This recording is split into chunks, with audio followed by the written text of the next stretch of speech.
Bueno, muy bien. Buenas noches a todas y a todos. Muchísimas gracias. Les agradezco muy especialmente que estén aquí.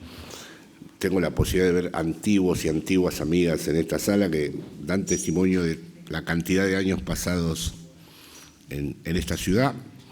Le quiero agradecer especialmente al director del Círculo de Bellas Artes, a Valerio Rocco, su hospitalidad. Es siempre muy generoso en su disposición para estas actividades. Quiero saludar, por supuesto, la presencia del embajador argentino en la República Argentina en España, Ricardo Alfonsín. En mi generación, cuando uno pronuncia ese nombre, no puede dejar de recordar aquel momento de dignidad cuando se juzgaron las juntas de las dictaduras cívico-militares. Y bueno, después también contarles que para mí es un gran placer y me siento muy honrado de quienes me acompañan en esta mesa. José Luis Villacañas, al que justamente conocí, él no debe recordar, pero en el vestíbulo del Círculo de Bellas Artes, cuando Eugenio Trías me lo presentó y yo ya había leído su originalísima historia de la filosofía contemporánea. Realmente original porque en vez de ser una secuencia de autores, había una interpretación puesta en juego en cada uno de ellos y de una manera muy original de verdad. Después, por supuesto, Freud, el Quijote, que para mí, junto con el texto de Ortega sobre el psicoanálisis y el libro de Eugenio, Lo Bello y lo Siniestro, para mí son los tres libros del ensayismo español que habitan, digamos, en el problema del psicoanálisis freudiano. Y bueno, mi admirada Clara Serra, a la que sigo siempre atentamente en sus articulaciones sobre feminismo y política, sobre los distintos, como nos pasa a otros discursos, sobre los distintos impas identitarios que puede tener una experiencia política de gran calado como es el feminismo, sobre sus posibles articulaciones con el campo de lo que podríamos llamar todavía izquierda. El libro Manual de Ultravioleta, el feminismo mira al mundo, esto es el título mismo, habla de lo que está en la apuesta de Clara Serra. Y bueno, no estaba mi querido Germán, con el que tuve el gusto de hacer un libro con él, del populismo al desencanto. Hubo varios chistes con respecto a ese libro, porque decían que teníamos que haber puesto el título al revés. No, es que ya el lapsus. No, el libro era del desencanto al populismo y todos decían, no, tendrían que haber puesto al revés, del populismo al desencanto. Y mi lapsus da cuenta de este problema. Lo que creo que tenemos en común los que participan en este acto es haber compartido la emergencia de aquella experiencia política que se dio entre el 15M y luego lo que se nombró como Podemos, desde distintos lugares, con tal vez distintas miradas, pero todos nos sentimos en aquel entonces muy concernidos por aquello y todos atravesamos como pudimos y con los recursos que teníamos las distintas turbulencias de aquel entonces. Y seguramente esto lo acabo de descubrir ahora aquí. Esto habla de por qué convergemos hoy en el círculo. Entonces, le doy la palabra primero a José Luis y después hablará Clara Serra. Muchísimas gracias. Muy buenas tardes, queridas amigas, queridos amigos. Para mí es un placer y un compromiso muy fuerte estar esta tarde aquí. En realidad, siempre discutiendo, presentando, debatiendo los libros de Jorge, siempre es un acto muy comprometido. Y es muy comprometido primero de todo por la propia inteligencia de Jorge, ¿no? Que es un reto. Y segundo, por la gran cantidad de personas que lo siguen, ¿no? Y que, por supuesto, hablar delante de todas estas personas impone siempre lo que Valdano, un célebre compatriota, llamaba miedo escénico, ¿no? Que efectivamente, por mucho que que seamos viejos en este oficio, esto nos pasa como a los toreros, nunca dejamos de percibirlo de manera muy intensa. Pero el mayor compromiso es el compromiso de estar a la altura no solo de la inteligencia, no solo de la recepción, no solo de tantas personas que siguen y admiran a Jorge, sino que es el compromiso de la amistad. El compromiso de la amistad. La amistad tiene muchos calificativos. La mía, quiero reconocerla como una amistad cordial, una amistad vital, una amistad intelectual, ¿no? Que posiblemente sea la más comprometida de todas, ¿no? Pero es vital porque esto se ve muy bien. Los que llevamos casados mucho tiempo, yo llevo 45 años, cuando voy con mi esposa y hay un silencio, echamos a hablar y decimos los dos lo mismo, ¿no? Esto adquiere, obviamente, tintes siniestros, ¿no? Pero es real, es una realidad, ¿no? Jorge no es mi esposa, ¿no? Pero decimos lo mismo muchas veces. Pero cuando he entrado por aquí, me he acordado de la misma escena que él ha recordado, ¿no?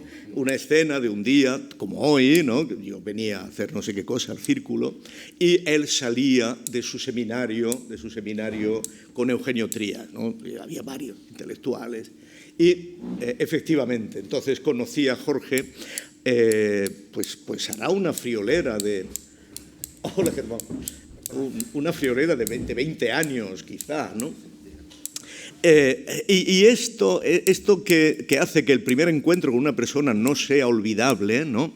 Creo que no se debe a ese primer encuentro, claro. No, se debe a una especie de presentimiento, una especie de activación, ¿no? De la pulsión de repetición, ¿no? De querer volver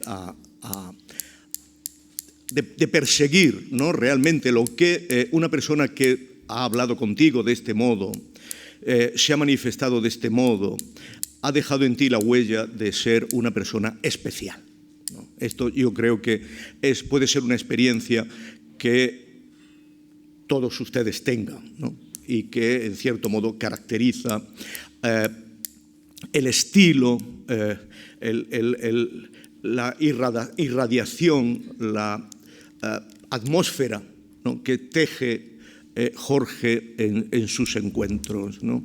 Y da igual que sea en un magnífico restaurante con nuestro amigo, da igual que sea en una grabación de punto de emancipación, da igual que sea ante una pésima paella valenciana en Madrid, lo cual verdaderamente es una redundancia porque para un valenciano de adopción una paella en Madrid es una especie de oxímoron, ¿no? En este sentido, uno va a leer un libro de Jorge, ¿no? Teniendo siempre la certeza de que este tipo de vivencias intelectuales, morales, se van a repetir, ¿no? Y verdaderamente yo debo confesar que ninguno de los libros de Jorge han dejado de intensificar, ¿no? Toda esta gama de sentimientos de lo que le estoy hablando, ¿no? Sin embargo, este es un libro muy especial. Es un libro muy especial. Y yo lo considero, lo califico como un libro umbral, ¿no? Es un libro umbral, un libro que no de Paco Umbral, olvidar esto, no tiene nada que ver.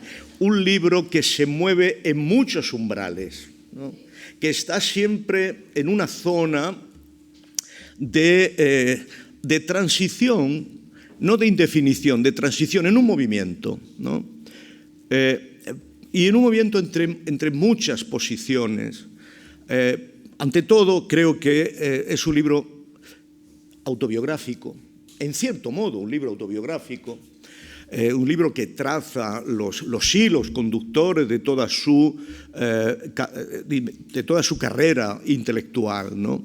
Una carrera, debo decir, que aunque ciertamente no se ha producido en un ámbito académico es una carrera de una consistencia envidiable para cualquiera que se mueva en un ámbito académico, ¿no?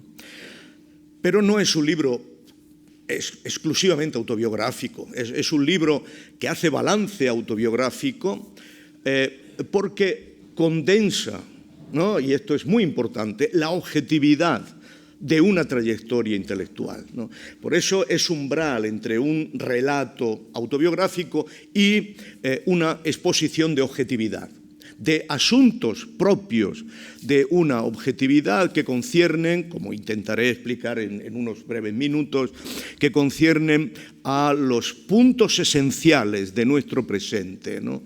El umbral aquí reside entre ser algo que comienza, ¿no?, con un exilio, que comienza con un aterrizaje en París, que comienza con una serie de hilos conductores, fundación del campo lacaniano, etcétera, etcétera, pero que esa narratividad cristaliza, ¿no?, en una instantánea de presente que lucha por identificar un problema fundamental. Un problema fundamental que nos concierne objetivamente a todos nosotros, a todos y todos nosotros.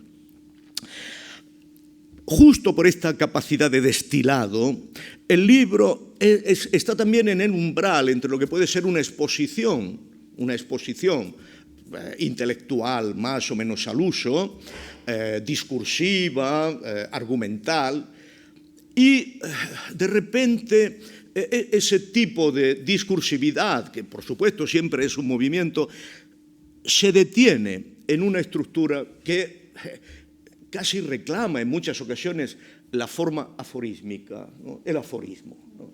De repente el argumento se estanca, se reposa mejor, que se estanca, reposa como un río manso y da, en cierto modo, recoge el movimiento con un aforismo, con una aserción muy llamativa, muy pregnante, que podría funcionar perfectamente fuera de ese marco narrativo, ¿no? Un ejemplo, podemos ir a la página 18, dice, argumenta, ¿no?, acerca, el punto es sobre imperativos de rendimiento y superyo, ¿no? Hay muchos elementos irónicos en este libro, como veremos, ¿no? Pero dice, Marx tuvo una intuición del problema cuando afirmó que el capitalista no acumula el goce, sino que goza acumulando. Gozar, y ahora el aforismo, gozar acumulando es estar ya bajo la exigencia del imperativo, ¿no?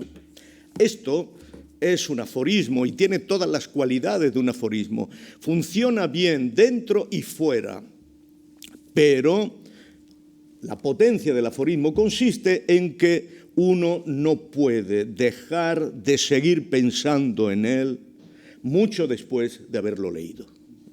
El aforismo es como un estuche del tesoro, ¿no?, que tiene muchas llaves. Uno puede entrar en él desde momentos muy diferentes, pero siempre encuentra verdaderamente en él una extraordinaria riqueza filosófica.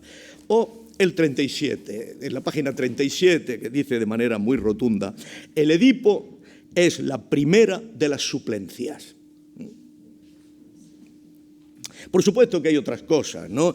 No es las suplencias están calificadas. Una suplencia como no de un modo normativo, sino simbólico. Esto es igualmente un aforismo, pero no es un aforismo cualquiera. No de un modo normativo, sino simbólico. Esto hay que darle muchas vueltas para intentar efectivamente captar la función inexcusable del Edipo, la función inexcusable de lo simbólico, que no puede en modo alguno resumirse, reducirse, angostarse en esa especulación que los filósofos muchas veces no somos capaces de neutralizar acerca de lo normativo, ¿no? Lo normativo es una de las múltiples explicaciones que puede tener lo simbólico, pero lo simbólico es mucho más imprescindible en nuestra estructura de equivalencias que lo normativo. Nosotros podríamos ser unos canallas, pasándonos la vida permanentemente, y muchos lo hicieron, debatiendo acerca de lo normativo, especulando acerca de lo normativo, pero si efectivamente hemos tenido una equivalencia simbólica, estoy completamente seguro de que no nos convertimos tan fácilmente en unos canallas, ¿no? Esto podríamos estar, por supuesto, hablando mucho de todo esto, ¿no? Bueno, hay muchos ejemplos, obviamente yo no puedo. Es un libro umbral, porque en el fondo parece que nos está hablando del saber, pero en realidad nos está hablando de la verdad, ¿no? Y no solo nos está hablando del saber y de la verdad, sino que además nos está teorizando la diferencia entre ambas, ¿no? Entre el saber y la verdad. Pero lo más importante es que en esta teorización de la diferencia entre el saber, ¿no?, que efectivamente puede ser un discurso frente a la verdad, que es una empresa imposible, ¿no?, que es otra cosa, lo que en realidad está tejiendo es lo que podemos llamar una sabiduría de la vida, ¿no? Por eso es un libro umbral también, en la medida en que parece que está hablando de saberes y de verdades, pero lo está haciendo de tal manera que genera una sabiduría de la vida. Por ejemplo, si vamos a la página 16, nos dice: la pareja es el desafío de soportar juntos algo que no se puede resolver. Esto creo, ¿no?, que es un destilado que cuando tú iluminas tu existencia, iluminas tu vida con un fragmento de esta naturaleza, con un aforismo de esta naturaleza, que efectivamente no puede dejar de tener dimensiones autobiográficas, esto nos está proponiendo un estilo, una forma de vida, ¿no?, que apela a algo completamente fundamental e importante, ¿no?, que es en el fondo para lo que sirve el pensamiento y la filosofía, para identificar lo importante. Por supuesto, es un umbral entre ortodoxia y heterodoxia. A mí me ha gustado mucho porque yo no conocía lo que dice aquí Jorge, pero me ha gustado la crítica que hace a nuestro querido amigo José Carlos Rodríguez acerca del inconsciente ideológico. Y yo debo decirlo con toda humildad, le doy la razón a la posición de Jorge. La forma en que la ideología entra en el inconsciente es el superyo, cierto. Esa es la forma específica. Pero no se puede reducir el superyo a inconsciente. O sea, no se puede reducir el inconsciente a superyo. El inconsciente es mucho más que el superyo. La manera en que la ideología entra en el inconsciente sí es a través del superyo, pero en el inconsciente hay muchas cosas que efectivamente no son captadas por el superyo ni pueden ser captadas por el superyo. Por lo tanto, hay un inconsciente que yo no sé si llamarle libidinal, porque tampoco estoy seguro, que me perdonen los amigos de José Carlos Rodríguez, de cualquier manera lo dije en un encuentro hace poco en Granada, ¿no?, que también lo propio del inconsciente sea la estructura libidinal. Esto es otra cosa. Porque si no, ¿dónde nos deja la pulsión de muerte? Que es algo sobre lo que Jorge... Es un libro ortodoxo desde ese punto de vista, pero completamente heterodoxo en otros aspectos. Yo, por favor, cortarme, que yo soy muy parlanchín. Es un libro reverente, porque reverencia a Lacan, obviamente, pero al mismo tiempo es irreverente porque la forma en que aborda, por ejemplo, a los Foucaultianos, pues me parece libremente irreverente, o la forma en que aborda a Deleuze, ¿no?, y a los deleuzianos me parece libremente irreverente. Un ejemplo, en la página 22, que me parece importante, sin gafas. Es como si para mostrar al Edipo, Deleuze y Guattari se valieran de la vulgata postfreudiana del mundo anglosajón, ¿no? Entonces, sí, a pesar de toda la autoridad de Deleuze y Guattari, en el fondo, su forma de superar y demostrar el Edipo es asumir la Vulgata del mundo anglosajón, ¿no? Y esto creo que es una crítica que me parece especialmente importante. En todos estos umbrales, moviéndose en todos estos umbrales, Jorge dice, de manera que me parece muy irónica, o se acuerda de que en su juventud, cuando tenía tratos con sus primeros colegas intelectuales, definían los libros como artefactos intrascendentes, ¿no? Que esto es una ironía, porque después de todo lo que he dicho, ¿no? Es un libro que implica una sabiduría de la vida, un aforismo, un destilado de la existencial, una forma de estar en nuestro ámbito intelectual como reverente, irreverente, intempestivo, actual. Decir que es un artefacto intrascendente a un libro creo que es una autoironía propia de una salud mental envidiable. Yo ni en mis mejores momentos, ni en momentos más efusivos, considero que mis libros son exactamente artefactos intrascendentes. Es más, estaría dispuesto a pegarme con cualquiera que comenzara por decir eso, ¿no? Pero en realidad, si nos damos cuenta, este es un libro sobre el amor, un libro sobre los imperativos, sobre el capitalismo, sobre la democracia, sobre los derechos humanos, con mucha valentía, en defensa de la democracia y los derechos humanos como condición absoluta de la emancipación. Y esto hay que decirlo con valentía y con claridad, y me parece que Jorge lo hace de un modo lleno de coraje. Es un libro sobre hombres y mujeres. Es un libro que debe ser pensado, y ahora vamos a escuchar a Clara acerca de este problema, pero yo no me resigno a decir, a leer un pequeñito fragmento, también aforísmico, de este problema, ¿no? Los cuerpos no binarios son también portadores de la imposibilidad de la relación sexual entre uno y otro modo de goce. Esto es, con los cuerpos no binarios no se resuelve el problema, por supuesto. Los cuerpos no binarios pueden ser ejercicios de singularización, como queramos, ¿no? Pero el problema de base no se resuelve con eso. Y creo que en este sentido es un libro que conviene hacerlo entrar en el debate, en el gran debate sobre la diferencia hombre-mujer, ¿no? Hasta qué punto estamos en condiciones de prescindir de ella o no. Yo solo por mostrar una última convergencia que me ha llenado de emoción, es una que me parece extraordinaria sobre nuestra profesión de filósofos, que consiste en descubrir, dice Jorge, que pensar sin obsesionarse es una especie de felicidad. Esto me ha gustado mucho porque me ha recordado a mi héroe preferido, que como saben muchas de los que estáis aquí es Max Weber. Además, Weber decía que él no se consideraba filósofo porque era demasiado fácil filosofar, ¿no? Porque en el fondo filosofar era algo así como vaguear en el sofá, ¿no?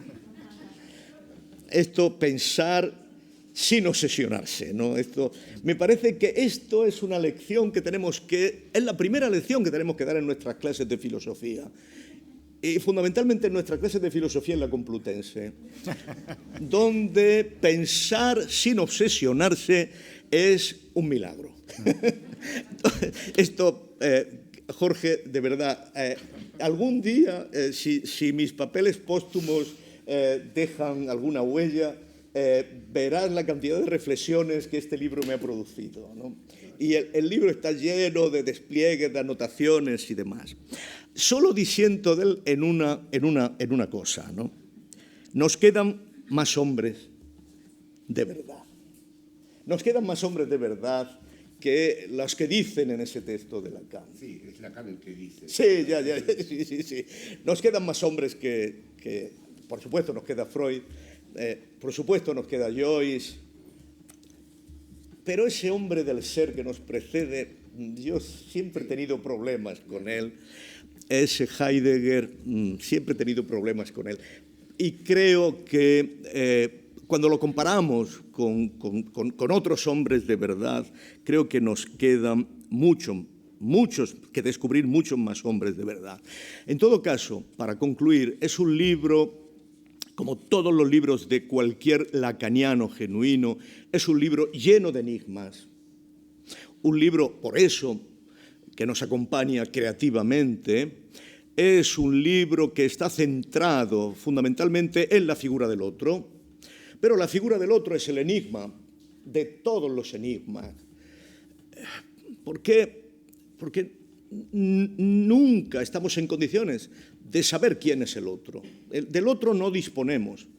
Del otro no es el otro que prevemos, el otro que buscamos, no, el otro es el otro.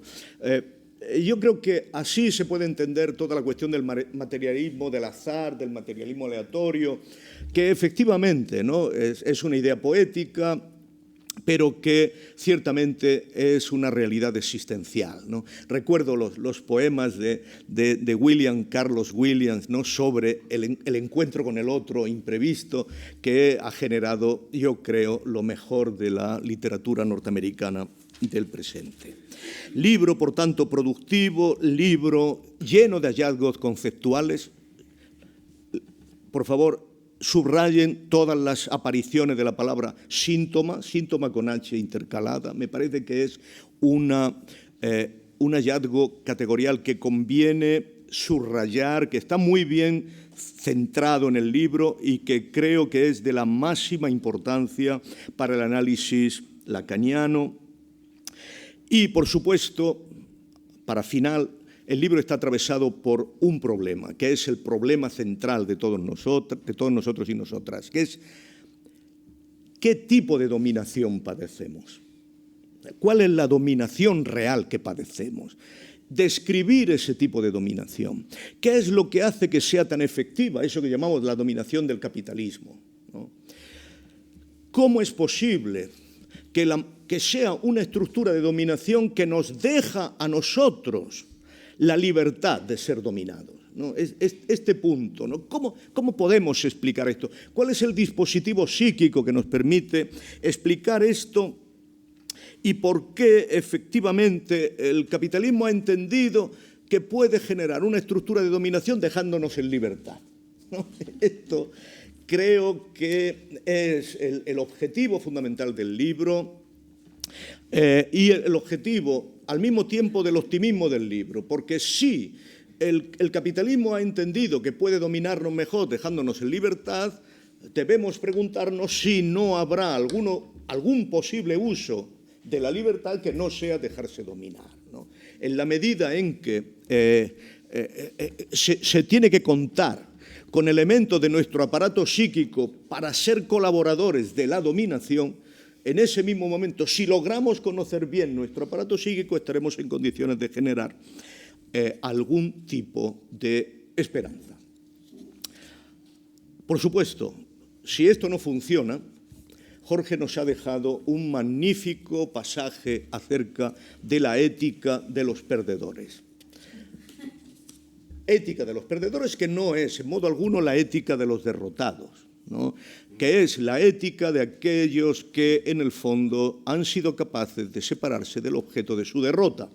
Esto es, para entendernos, aquellos que están en condiciones de comprender su derrota mejor que el propio vencedor.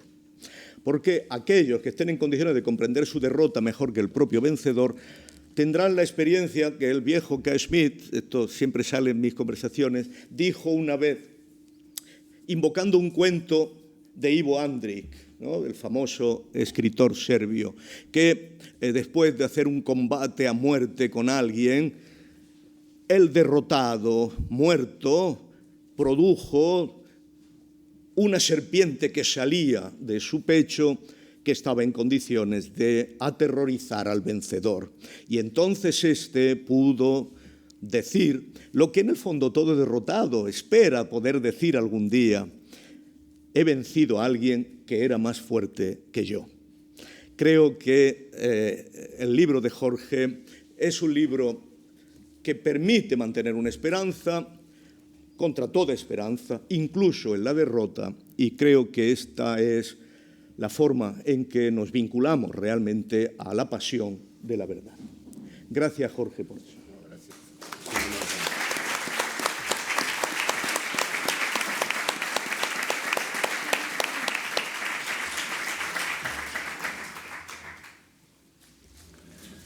Bueno, muy bien, le paso la palabra a Clara Serra, que tengo muchas ganas de escucharla.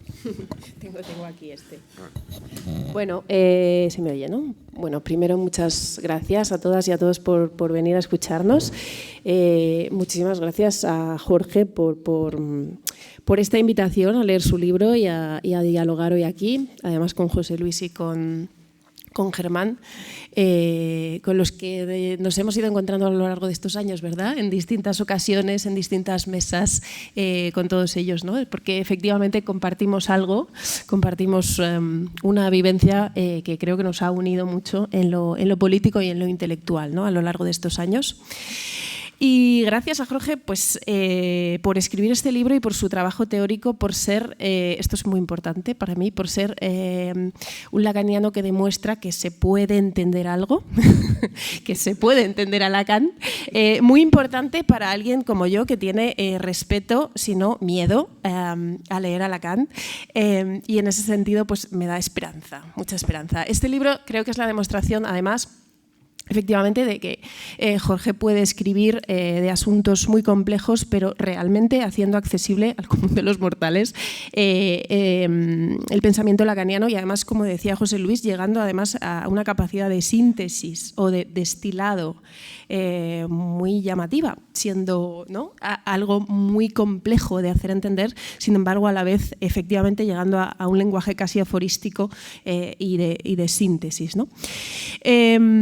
Bueno, creo que Jorge apunta en este libro algunas cuestiones que efectivamente nos unen, nos han unido, hemos dialogado sobre ellas alguna vez, nos preocupan a ambos y creo que apunta muy lúcidamente aquí a estas cuestiones que nos preocupan, que creo que recorren como derivas preocupantes pues, a eso que Jorge llama como la izquierda, ¿no? Las izquierdas, por supuesto más allá de las izquierdas, pero nos preocupa especialmente, digamos, su presencia en las izquierdas, y Jorge creo que hace aquí una crítica muy fina, muy afinada, muy lúcida a esta deriva esencialista, también evidentemente a esa deriva determinista, ¿no?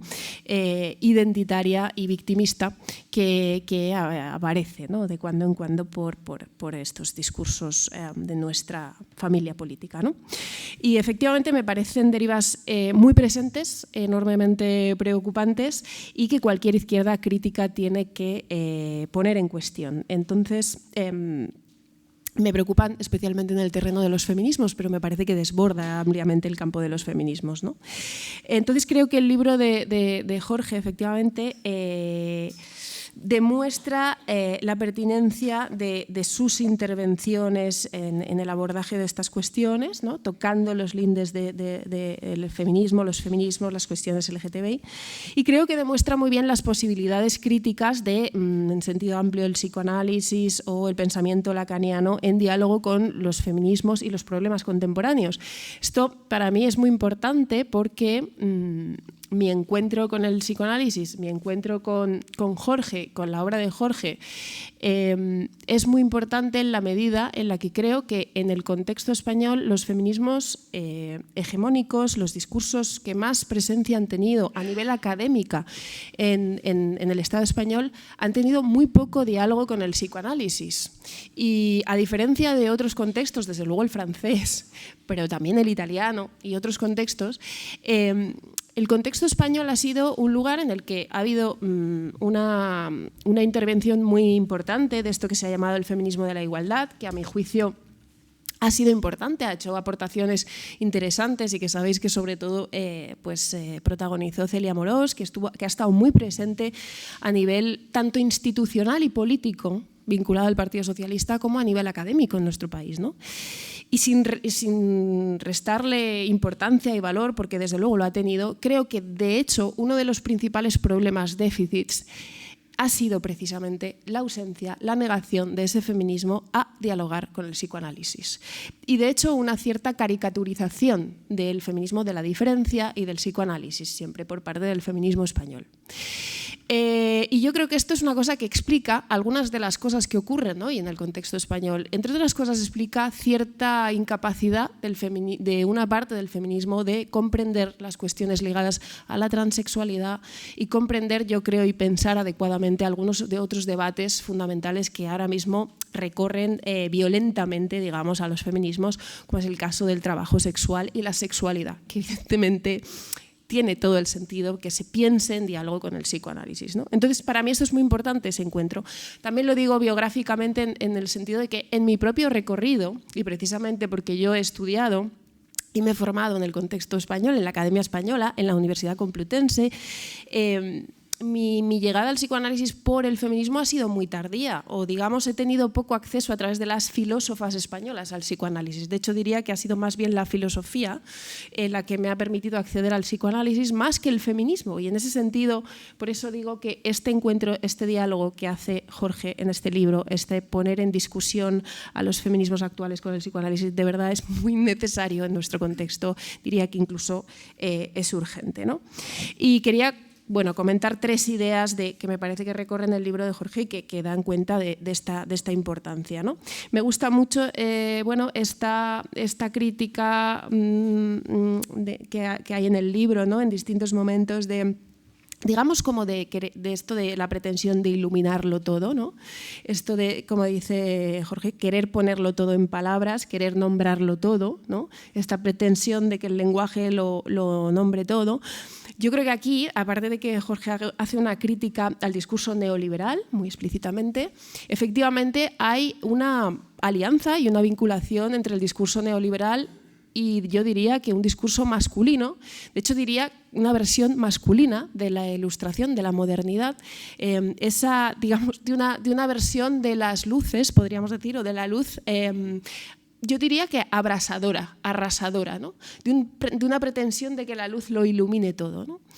Y me parece enormemente importante, Jorge, por ejemplo, se detiene en el libro a la cuestión del lenguaje inclusivo, ¿no? ¿Se podría nombrar todo? ¿Es que acaso el lenguaje lo podría nombrar todo? ¿Qué hay detrás de la pretensión de ciertos feminismos de que el lenguaje sea inclusivo hasta abarcarlo todo, ¿no? Y no deberíamos tener una cautela con esa pretensión, ¿no? Y guardar una posibilidad de que eso siempre fracase, ¿no? Yo añadiría también esta pretensión de decir, ahora en el contexto, ¿no?, de los debates sobre el consentimiento, de decir el deseo, de nombrar el deseo, de explicar el deseo, de comunicar el deseo, ¿no?, en esta lógica permanente de explica tu deseo, dile a tu pareja cuáles son tus deseos, pacta tus deseos y acuerda tus deseos, ¿no? Evidentemente, pues creo que trayendo a escena un marco contractualista y una lógica del contrato, como sabéis, en los discursos feministas actuales, a veces las feministas, digamos, respondemos a las críticas de la extrema derecha diciendo sí, claro, ahora que vamos a regular el consentimiento, las críticas de la extrema derecha es que vamos a tener que sacar un papel, ¿no?, y firmar nuestra relación sexual de antemano, ¿no?, y decir a todo antes que sí para poder después tener una relación sexual. Es evidente que esa broma, esa caricatura existe por parte de la extrema derecha y no voy a poner, evidentemente, o sea, no voy a cuestionar la mala fe de esas críticas, pero creo que es innegable que estamos en una lógica contractualista y creo que hay que reconocerlo y creo que un pensamiento crítico tiene que asumir que efectivamente, más allá de que haya un contrato escrito no, o de que eso sea una broma o una caricatura, efectivamente se está imponiendo un marco contractualista sobre el sexo y sobre el deseo. Y creo que tenemos que preguntarnos si esto, de hecho, es acaso posible, ¿no? Si el deseo puede ser un objeto de contrato y desde luego ponerlo en relación con una lógica generalizada del contrato, que viene de lejos, o sea, con una pretensión de contractuarlo todo, ¿no? Con la que deberíamos ser críticos y críticas, ¿no? Entonces, Jorge habla muy bien de esta cosa de exponerlo, explicarlo todo, ¿no? Que el amor sea un saber, decía, ¿no? Hace esa crítica, ¿no? Y yo añadiría, ¿no? Y que el sexo pueda ser pactado, contratado. Y habla de esta gestión empresarial, ¿no? De esta gestión empresarial de los afectos o del amor o del deseo o del goce, que evidentemente forma parte de los discursos contemporáneos y que supuestamente pretende hacer el amor más libre o el deseo más libre, ¿no? Y que Jorge identifica como neoliberalismo. Me gusta mucho su frase de que todo se haga visible, que todo pueda ser medido, calculable y evaluable, ¿no? Y efectivamente creo que es así, que muchos de los discursos de las izquierdas sobre el amor libre, sobre las formas libres del amor, pasan por esta trampa. Todo de repente es calculado. De hecho, pensaba cuando leía esta frase de Jorge, pensaba en estas discusiones sobre el poliamor, donde aparece la cuestión del tiempo. Pero me hizo pensar mucho, ¿no? En esta cosa que decía Jorge de lo calculable, ¿no? Es como si pasáramos algo que es incalculable al lenguaje del cálculo y de la medición, ¿no? Y cuando se discute sobre poliamor se dice esta cosa de, bueno, es que yo no tengo tiempo de enamorarme de dos personas. Y yo pensaba, bueno, como si hubiera tiempo de enamorarse de una, ¿no? Pero evidentemente, ¿no? Es un tránsito al lenguaje de lo que cabe en mi tarde, en mi semana. Y efectivamente creo que eso está ocurriendo, ¿no? Y creo que hay que ser críticas con, como digo, con esta invasión del contrato. Y a diferencia de eso, quería decir que a mí me parece que aquí el feminismo, los feminismos más interesantes, frente a esa ilustración arrasadora, ¿no? Que lo quiere iluminar todo, deben defender cierta oscuridad, deben defender cierto espacio para las sombras, para la penumbra, y creo que eso es lo más interesante que el feminismo puede aportar.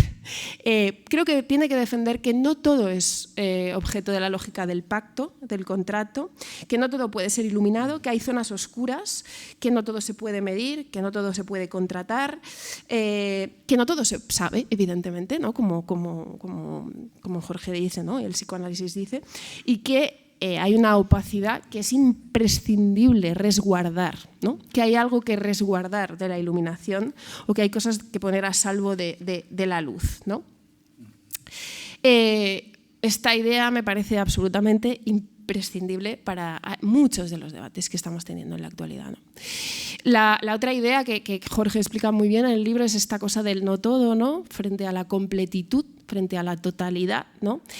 Una especie de vuelta de lo que no tiene falla, lo que no tiene fallo, lo que no tiene brecha, lo que no tiene falta, ¿no? Y esto que a mí siempre me ha parecido, y por eso el feminismo me ha parecido una teoría crítica, que el feminismo venía a criticar cierto delirio masculino de precisamente esto, ¿no? De totalidad, de completitud, y que el feminismo entra en escena un poco para decir, bueno, esa totalidad es una farsa, ¿no?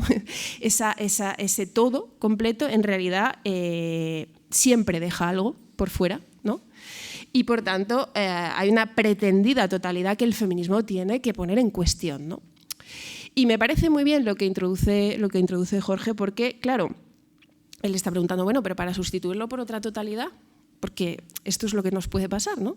Nos puede pasar que lo sustituyamos por una identidad cerrada. En el libro de Jorge hay una crítica a la identidad, al cierre de la identidad, a la pretensión de que la identidad se cierre sobre sí misma, que es una forma de restaurar, evidentemente, la totalidad, ¿no? O a esas lecturas, como dice en el libro, a esas lecturas deterministas de los autores hombres, ¿no? Que es una cosa que efectivamente yo a veces me he encontrado en los estudios de género, digamos, determinismo por el cual los autores masculinos habrían traspasado a su propia obra o a su propia mirada nada más que su perspectiva parcial masculina de mirar el mundo, que en realidad, pretendiendo ser una crítica a la pretensión de totalidad, ¿no?, de la mirada masculina, puede acabar en un totalitarismo o en un dogmatismo o en un determinismo en la medida en la que pensemos que los autores son nada más que ese lugar parcial que ocupan. Porque, claro, lo que defiende Jorge aquí es la obra, en alguna medida, tiene que trascender, tiene que ir más allá, es decir, tiene que haber una falla, tiene que haber una brecha, tiene que haber un hiato entre el autor y su propia producción, y si no, restauramos precisamente ese cierre, ¿no?, determinista. Estoy totalmente de acuerdo con su capítulo Aforismos sobre el victimismo, lo hemos hablado, ¿no? Creo que es una de las cuestiones también a poner sobre la mesa. Creo que evidentemente forma parte de esa mirada determinista la fijación, digamos, del lugar de la víctima como el lugar del que la víctima en realidad no puede salir, y en realidad un callejón sin salida, que creo que en el terreno de los feminismos está siendo muy problemático, porque creo que hay discursos que están interpelando a las mujeres para que nos identifiquemos con un lugar en el que no cabe la emancipación. Cabe el padecimiento, el dolor, por supuesto la protección total del Estado, pero no cabe la agencia, no cabe la responsabilidad, y en esa medida tampoco cabe la emancipación y la salida de ese lugar, ¿no? Y creo que esto es especialmente urgente para algunos discursos que existen, ¿no? Y bueno, esta lógica de la completitud, ¿no?, cuando pregunto como, claro, pero esta crítica a la totalidad que hace el feminismo, Jorge dice, bueno, que no se convierta en una nueva manera de restaurar la totalidad. Y también pensaba, ¿no?, cuando habla del amor en estas primeras partes del libro que tú has leído, José Luis, que es buenísimo, cuando habla de la pareja, ¿no?, y esa falla. Claro, yo pensaba en esta cosa de, el feminismo ha criticado una teoría del amor romántico pensada en una cierta completitud, complementariedad, podríamos decir, ¿no?, de esas parejas que encajan, ¿no?, y de esos relatos de que el hombre de tu vida existe y te está esperando en algún sitio, ¿no?, o la mujer de tu vida existe y que estáis hechos el uno para el otro. Y entonces sois dos ¿cómo se dice?, dos medias naranjas, ¿no?, que se juntan y son una naranja entera. Es decir, todo este relato romántico de la falta que aspira a encontrarse y a resolverse felizmente en una completitud, ¿no? Claro, las hemos criticado con toda la razón, ¿no? Pero leyendo a Jorge pensaba, efectivamente Jorge está identificando muy bien que podemos restaurar la completitud de los discursos de no somos medias naranjas, somos naranjas enteras. Esto está muy de moda hoy en día, ¿no? Y efectivamente esos discursos de no te falta de nada, no necesitas a nadie, eres tu propio amor en la vida, soy la mujer protagonista de mi vida, cásate contigo misma, no necesitas a los otros, amarse a una misma, ¿no? ¿Cómo era? Bueno, infinitos lemas que están en camisetas feministas hoy en día o en Instagram. No paramos de verlo, ¿no? Y efectivamente, claro, eso es muy, muy problemático, una especie de restauración de una lógica que yo llamaría, Jorge dice todo el rato que es neoliberal, estoy completamente de acuerdo, pero es que es masculina. Es individualista, es solipsista y es narcisista y es una visión del amor y del deseo casi masturbatoria, o sea, de uno consigo mismo. Y claro, en ese sentido, es muy preocupante que la potencia del feminismo, que creo que es precisamente traer a escena la falta, traer a escena la brecha, traer a escena la incompletitud, traer a escena la vulnerabilidad, como decimos, ¿no? La dependencia también, la necesidad de la otredad, pues quede neutralizada por estos discursos, ¿no? Entonces, me parece muy bien esta crítica a estos discursos del amor, del deseo y del goce, donde no hay otro. El otro ha desaparecido, porque el otro no hace falta, ¿no? Y si aparece es accesorio, o sea, tú ya sabes lo que quieres, lo que necesitas, cuáles son tus deseos, tú ya eres la mujer de tu vida y luego si acaso aparece uno a quien le dices que te tiene que hacer porque todo lo sabes ya. Ni siquiera necesitas al otro para saber algo de ti, ¿no? Que es, creo, lo que hay que defender, ¿no? Y en ese sentido, una desaparición de la otredad y una desaparición del otro, evidentemente neoliberal. Para acabar, hay otra forma de desaparición del otro que está absolutamente presente en los discursos contemporáneos, que es cuando el otro se convierte en un peligro. Es decir, no tanto cuando el otro no hace falta que exista, sino cuando el otro es en sí mismo peligroso. Y en esta medida creo que es muy necesario hacer una crítica a los discursos securitarios y a los discursos del peligro, porque en realidad son plenamente coincidentes con el neoliberalismo, precisamente porque hay un encuentro feliz en esa desaparición del otro. Y yo creo que en el feminismo actual hay algunos discursos que nos focalizan en el lugar de la víctima y en el lugar en el que correremos un inevitable peligro por el cual al final el Estado tiene que resguardarnos de la relación misma y especialmente de la relación sexual, ¿no? Como una relación sexual peligrosa, donde ya no es peligrosa la violencia, sino creo incluso el conflicto, la no coincidencia con el otro, el desencuentro con el otro, el encontrarte con que tu deseo y el del otro no es exactamente el mismo, es decir, el conflicto. Pero claro, es que el conflicto es la relación social y erradicar el conflicto de la relación social es tremendamente peligroso y es un discurso securitario. Entonces, ¿cómo distinguir el peligro del riesgo que sí queremos correr? Es absolutamente fundamental que se abra paso en los discursos feministas. En este sentido, creo que Jorge hace también una defensa de los riesgos, de las, como él dice, ¿no?, de las incertidumbres y de las contingencias del encuentro que no podemos pretender abolir, que no podemos pretender erradicar, ¿no?, y de los riesgos que debemos querer correr, si no, el máximo peligro es convertir al otro en un peligro en sí mismo, ¿no? Y bueno, en este sentido me parece que tenemos que abrir estas vías de diálogo. Como digo, creo que no es el contexto español un contexto en el que este diálogo esté muy trazado y creo que, vamos, es imprescindible que se siga dando. Muchas gracias.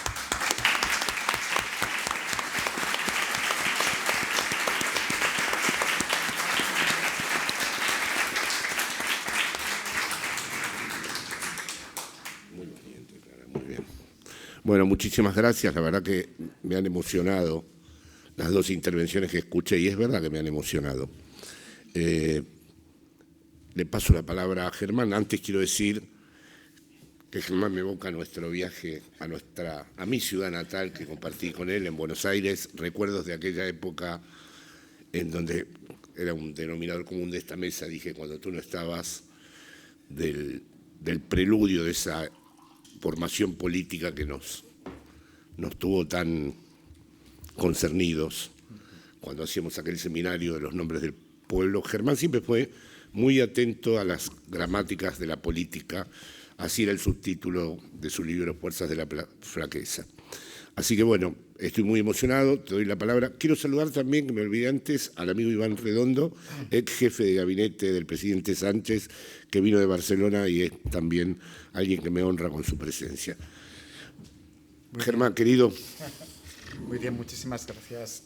Bueno, buenas tardes y disculpadme la tardanza, había un problema con el taxi, bueno, no, un lío.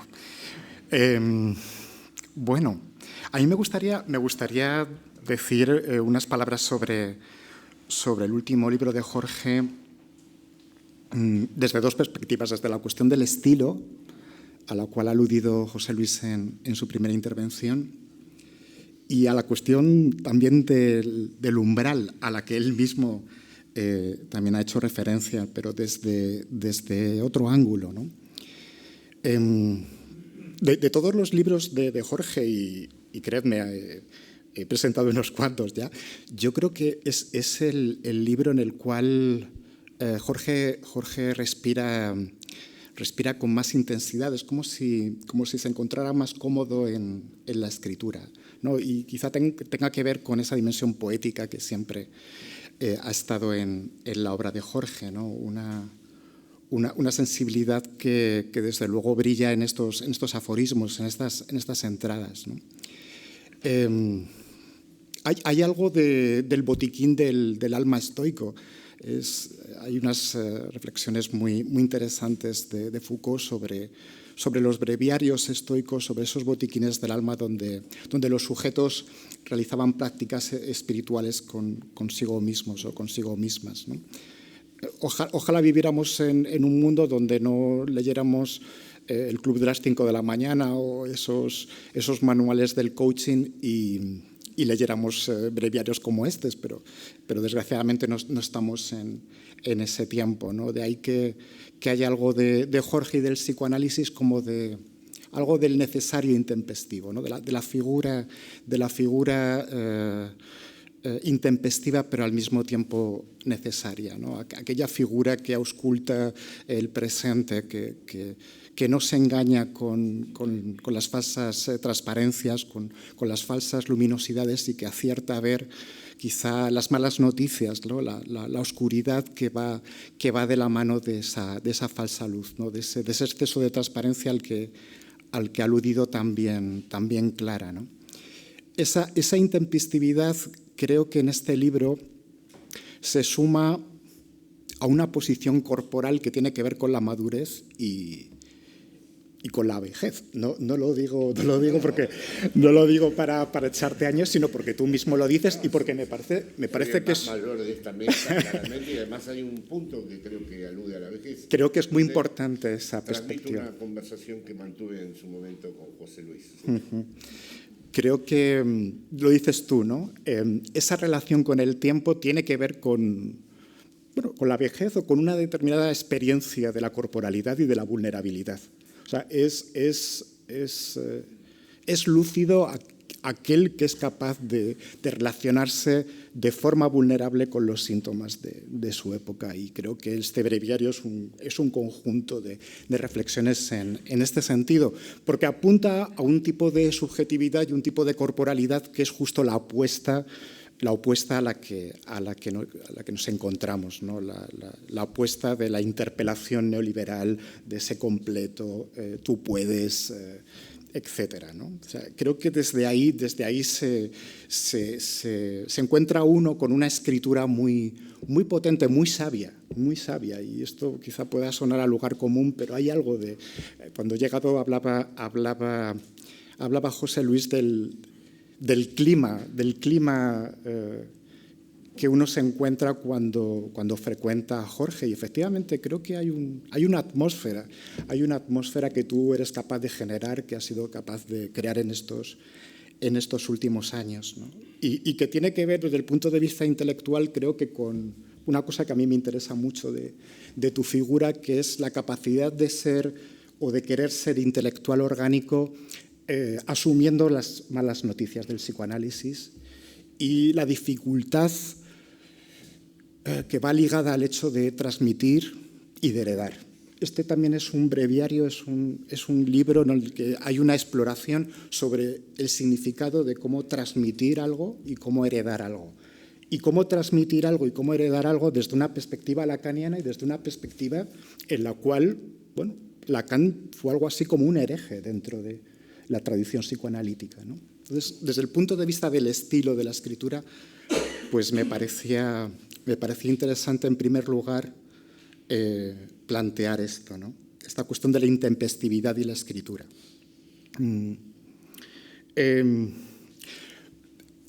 José Luis ha aludido, y creo que y Clara también, a esta capacidad de trabajar en la encrucijada, de traducir cosas complejas a un lenguaje simple, de llevar a Lacan a Facebook, como tú haces, es muy meritorio. Es muy meritorio. Y esa capacidad que tienes, ¿no? de traducir, ¿no? De encontrarte en esos dos niveles de discurso, me parece que hablan de ti como de una figura intelectual necesaria, ¿no? Creo que en el libro se apunta a otro umbral al que voy a entrar diciendo algo, dado que José Luis también yo creo que ha profundizado en ese aspecto en su intervención, ¿no? Creo que tratas de pensar o de explorar un pensamiento emancipatorio que vaya más allá de lo que podríamos llamar una pinza. La pinza, por un lado, de una melancolía de izquierdas aferrada nostálgicamente también a un concepto de clase que debe ser oportunamente revisado. Hay muchas reflexiones en ese sentido y Clara también lo ha planteado, pero por otra parte, tratando de evitar otro peligro, que es lo que podríamos llamar el afirmacionismo o la posición antiedípica derivada en última instancia del pensamiento de Deleuze, que está muy presente en el libro. Es un interlocutor creo que fundamental en estas páginas, bien sea desde las reflexiones que plantea sobre Berardi, sobre el propio Negri, etc. Como si entendieras, y yo creo que esto es importante recalcarlo, que a pesar de los excesos de esa posición afirmacionista o de esa ontología de la afirmación, es preciso dialogar con esa corriente porque de alguna forma participa del espíritu de la época. O sea, no quiero decir con esto que el deleuzianismo sea la ideología del neoliberalismo, esto se ha apuntado, creo que la cuestión es mucho más compleja, pero entiendo que en esa crítica del antiedipo en última instancia y de la posición ontológica de Deleuze se plantea una reflexión sobre el tiempo. José Luis ha escrito hace poco algo sobre la latencia que me parece importante traerlo a colación en este contexto, ¿no? De alguna forma, esa subjetividad afirmacionista no termina de comprender su ubicación espaciotemporal, ¿no? O por lo menos se suspende sobre esa ubicación espaciotemporal, ¿no? De ahí que entiendo que esa polémica con el autonomismo en términos políticos y con la posición de Deleuze no es una novedad, pero sí que es una línea de trabajo que, aunque ya estaba apuntada en obras anteriores, aquí explota en algún sentido. Quizá también porque este es un libro que también es como más sensible, digamos, a los signos del tiempo, y ahí entiendo que esta posición, que también fue una posición con la que tuvimos que debatir en el inicio de Podemos, ¿no? Porque de alguna forma lo que sí que planteaba el primer Podemos respecto a esa escena autonomista era la necesidad de pensar los medios de comunicación, de pensar el Estado, de pensar el mainstream en términos comunicativos, etcétera, ¿no? Era una forma de salir de una situación contracultural, ¿no? Y creo que aquí el psicoanálisis resulta crucial. Entonces, en este intento de sortear la pinza, entiendo que tu apuesta psicoanalítica y tu manera de pensar la política desde Lacan te ubica en una posición moderna, que trata de seguir pensando la tensión de la modernidad, la tensión temporal que produjo la modernidad, ¿no? El hecho de que, por ejemplo, en un momento del breviario aludas a James Joyce no es ninguna casualidad, porque me parece que justamente el experimento que hace Joyce con la lengua, un subalterno irlandés, que justamente en la periferia es capaz de pensar la vanguardia de su tiempo, ahí hay algo que todavía debe pensarse, ¿no? Y creo que esa tensión de la modernidad también habla de una perspectiva de futuro, ¿no? De la necesidad de seguir pensando y de generar expectativas de futuro, ¿no? Hay evidentemente aquí me parece que hay una cuestión también importante, ¿no? Tú, de forma muy elegante, no te explayas, no ahondas en tus diferencias con la asociación psicoanalítica o con determinadas posiciones, ¿no? Y sin embargo, creo que el libro también habla mucho de eso, ¿no? De cómo pensar en esa situación de cierta orfandad, en esa situación en donde uno todavía tiene que mantener una tensión con su presente, ¿no? Hay otro punto que, dado que ya José Luis y Clara han planteado las líneas fundamentales del libro, quisiera apuntar, porque creo que es un tema importante, ¿no? La derecha desinhibida. ¿En qué medida esta alianza entre el neoliberalismo en crisis y el nuevo autoritarismo primero produce como una especie de nueva virilidad, ¿no? Hay una hipervirilidad en este contexto, ¿no? En la página 94, en una entrada que titulas Machismo, dices lo siguiente, y esto me ha llamado mucho la atención. El machismo es el blasón que encubre que la posición viril atraviesa sus horas más bajas. impotencia, narcisismo apático, disputa con las mujeres en causar el deseo del otro.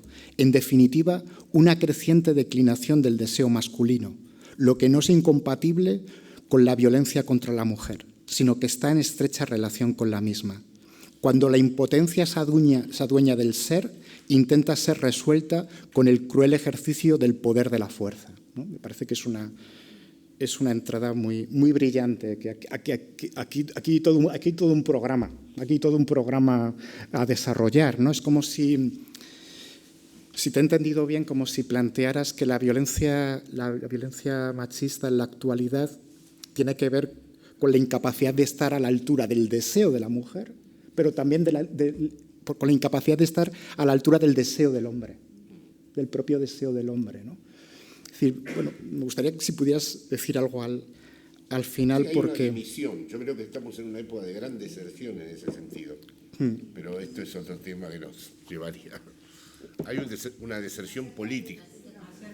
Sí.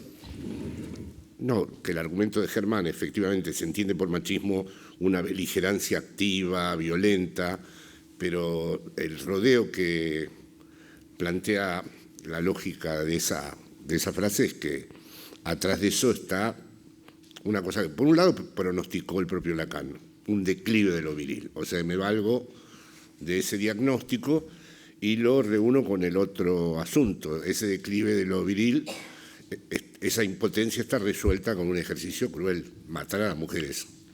Es decir, esto va en ascenso. Pero esto no es que surge de la ferocidad del deseo, surge de la impotencia. Pero esta impotencia está en varios ámbitos. Por eso no estoy de acuerdo con Berardi, que dice la depresión generalizada, porque la depresión tiene un rasgo clínico muy claro, que es el delirio de indignidad, de no merecer estar vivo. Hay más bien una apatía generalizada, incluso una apatía hedonista por momentos, que hace que muchos no quieran saber nada. Bueno, de lo que estamos hablando nosotros es finalmente aquello de lo que no se quiere saber y de la imposibilidad de a la vez desencubrirlo de un modo que realmente no se transforme en una nueva forma de imposición.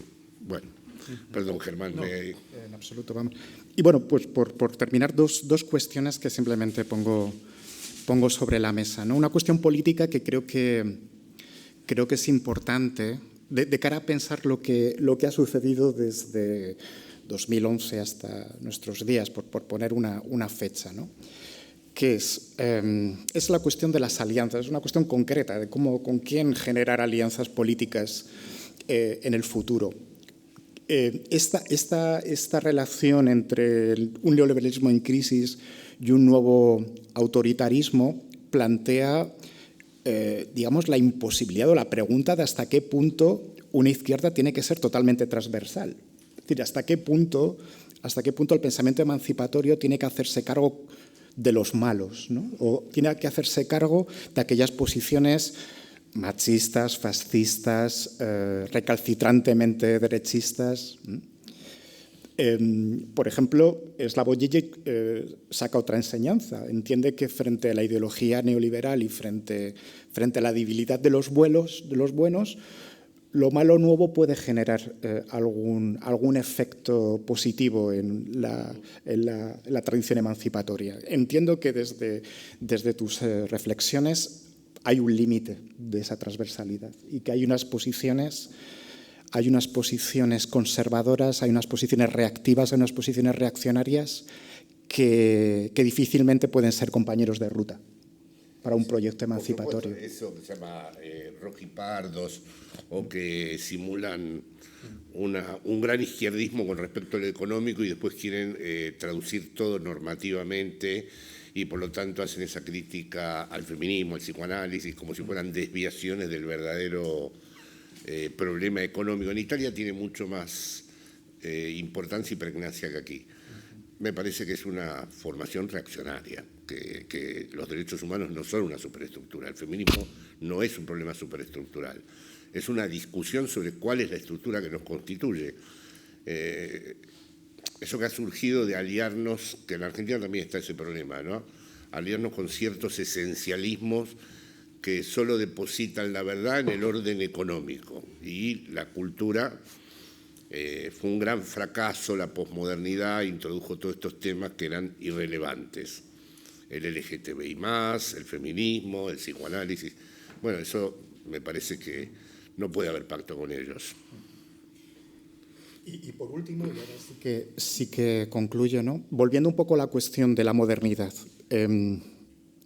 O sea, creo que la peculiaridad del discurso psicoanalítico es que es un discurso que es capaz de apreciar las patologías de la modernidad todavía apostando por un proyecto, por un programa moderno.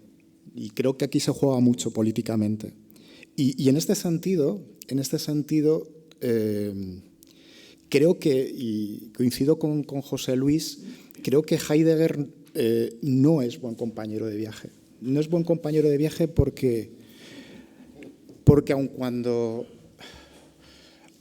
Laclau también reivindica ese horizonte postmarxista como el único horizonte posible desde el cual trazar un diálogo entre el marxismo y el psicoanálisis, creo que esa apuesta también te deja de apreciar otros problemas, ¿no? O sea, leo una cita de Laclau, de Nuevas reflexiones sobre la revolución de nuestro tiempo, y quiero saber tu opinión y saber en qué medida estarías de acuerdo con esto que dice Laclau. Porque tú realmente no solamente has puesto en este libro y en otros en juego a Heidegger con Lacan, sino también has puesto en juego o sea, no solamente a Heidegger y Lacan, sino que también has tratado de hacer un recorrido sobre el pensamiento contemporáneo más complejo, ¿no? Dice Laclau en relación a la conversación o el diálogo entre el marxismo y el psicoanálisis hoy en día. Esto indica la dirección y la forma en que una posible confluencia entre el posmarxismo y el psicoanálisis es concebible, ni como la adición de un suplemento al primero por parte del segundo, ni como la introducción de un nuevo elemento causal, el inconsciente en lugar de la economía, sino como la coincidencia entre los dos en torno de la lógica del significante, como lógica del desnivel estructural y de la dislocación. Una coincidencia que se funda en el hecho de que esta última es la lógica que preside la posibilidad e imposibilidad de la constitución de toda identidad. Es lenguaje muy laclauiano, muy abstruso, pero viene a decir que, por ejemplo, que la única posible complementariedad o la única posible comunicación entre el psicoanálisis y el marxismo parte de una situación histórica que ya no es la moderna. Que ya no es la de la Escuela de Frankfurt, que es una posición en la que hay que abandonar la dialéctica, que es una posición en la que hay que abandonar la tensión histórica. Esto es lo que encuentro problemático del planteamiento de Laclau. Yo no sé si eso no sigue siendo moderno, porque esto viene en Ernesto, del que pude ser amigo de Laclau, del propio Althusser. Es decir, la idea de que finalmente la democracia es la falta de fundamento, la idea que llamamos post-fundamentalista o post-fundamento, es que no hay ninguna democracia que se asiente realmente en un fundamento claro y distinto.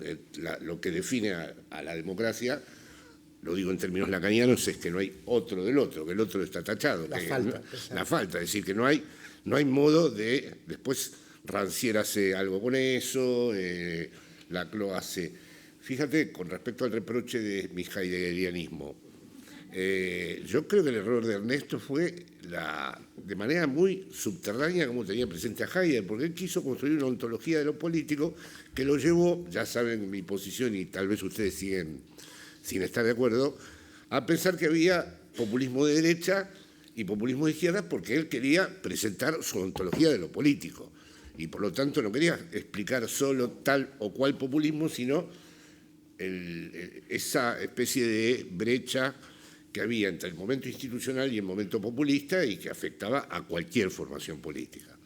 Yo considero eso fue trágico, llamar populistas a Bolsonaro o a Trump, porque precisamente incorporando la lógica lacaniana de lo masculino y femenino, son lógicas masculinas, son lógicas que rompen la propia estructura que Laclau presenta aquí. Es decir, hay un todo que está amenazado por la excepción. Esa lógica del todo y la excepción que lo amenaza a la constitución de la totalidad, y en vez de verdaderamente entender que eso sería lo que impide la clausura, se vuelve una amenaza que hay que abatir, es una lógica masculina. Y por lo tanto, si uno examina las ultraderechas, todas están construidas bajo el modo de bajo el todo y la excepción. No hay no todo. Y creo que esa construcción de lógica hegemónica que hizo Ernesto, esto no lo contempló. Es algo que él quiso dar cuenta de lo político como un fenómeno ontológico.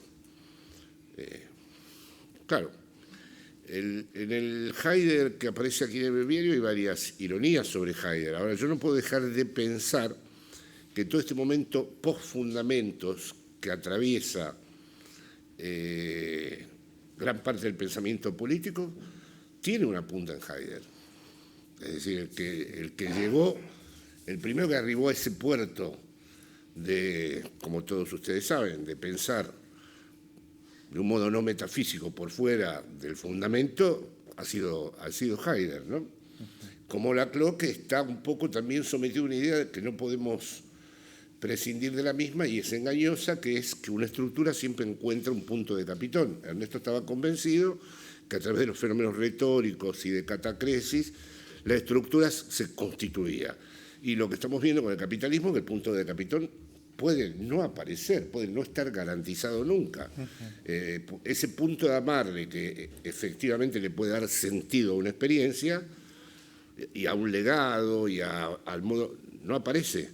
Esta especie de enjambre de palabras en las que vivimos actualmente, más bien revela en muchos casos esta ausencia de punto de amarre.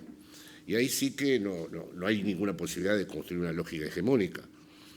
Hice el lapsus cuando hablé de ti antes de que vinieras, de que nuestro libro, que se llamó en su día del desencanto, gran significante de España, de la España de los años 70, de la película de mi amigo Leopoldo Panero, que fue el primero que recitaba Lacan de memoria. O sea, me dijeron, hay un lacaniano que tenías que conocer, el único lacaniano que había en España. En el año 1976 había uno solo.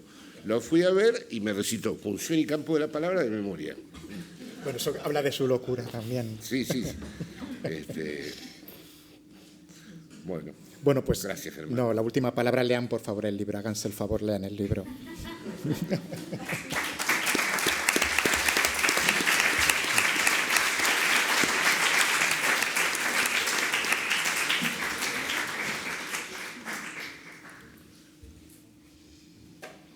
No sé si hay alguna pregunta de la sala.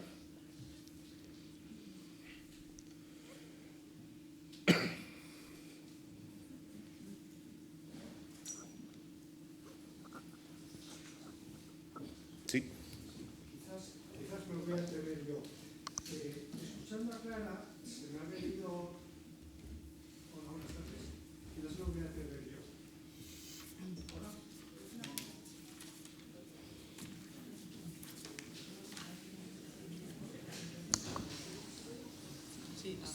¿Ahora? Sí. Quizás me voy a atrever yo. Escuchando a Clara, me ha venido a la mente, y cuando ella hablaba de victimismo y de impedir la emancipación, me gustaría que hablaseis un poco del victimismo desde el punto de vista de la monetarización. Y no me refiero solo a alguna cantante famosa, sino incluso a medios de comunicación, políticos, a revistas e incluso víctimas. ¿El victimismo de la monetarización? Yo no sé si he entendido tu pregunta, ¿eh? ¿Vosotros? Era Onda Shakira, me parece. Era Onda Shakira. Creo que esto lo tengo. Monetarización, ¿no? Sí, no habló de Shakira, no me pareció. Puede ser. Es una onda Shakira la pregunta, es decir, monetarización a través de victimizarse de una situación, es algo que tenga que ver, porque como ha sido tan pregnante esto en los últimos días, ¿tiene que ver con el Ferrari y el Casio o...? No. Bueno, entendí, bueno, el equívoco es lo que hace mover al mundo, o sea que... Desde el punto de vista, la posible relación entre victimismo y monetarización, ¿cómo lo veis? ¿Qué papel puede jugar? No sé si